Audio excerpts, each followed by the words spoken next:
Hello বন্ধুরা, আশা করছি তোমরা সবাই ভীষণ ভালো আছো। অনেক দিন পর আবার এসেছি একটা নতুন ব্লগ নিয়ে। তবে আজকে রান্নার রেসিপি শেয়ার করব না, আজকে শেয়ার করব আমার 7 মাসের স্বাদের একটা কিছু মুহূর্ত।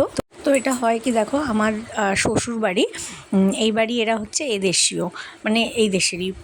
তো এদের নিয়ম হচ্ছে 7 মাসে একটা শুকনো স্বাদ, এটাকে বলে না শুকনো স্বাদ। দেখো আমাকে দিয়েছে 7 রকমের, যেহেতু 7 মাসে হচ্ছে তো 7 রকমের ফল মিষ্টি দিয়ে আলতা সিঁদুর, আর এই হচ্ছে 8 কড়াই ভাজা, এটাকে সম্ভবত বলে, যে এর মধ্যে থাকে হচ্ছে ছোলা ভাজা থাকে, বাদাম ভাজা থাকে, চিড়ে ভাজা থাকে, হ্যাঁ, এই সমস্ত কটকটি সেই সব কিছু মিশিয়ে এই একটা ভাজা দেওয়া। তো আজকে বন্ধুরা, আজকে শুধুমাত্র আমার এটাই খাওয়া, আজকে আমি আর কিচ্ছু খেতে পারবো না। জল, মিষ্টি আর ফল আর ওই শুকনো 8 কড়াই ভাজা, তো এটাই বেশ আজকে সারাদিনে আমার খাওয়া।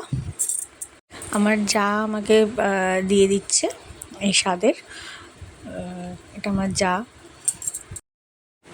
তো অলমোস্ট দেখো হয়েই এসেছে, প্রদীপের ছোঁয়াও আমাকে দিয়ে দিয়েছে।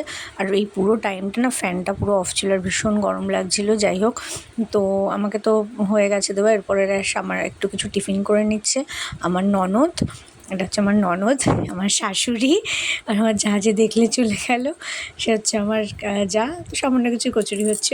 এইটুকুই বন্ধুরা, see you in next video.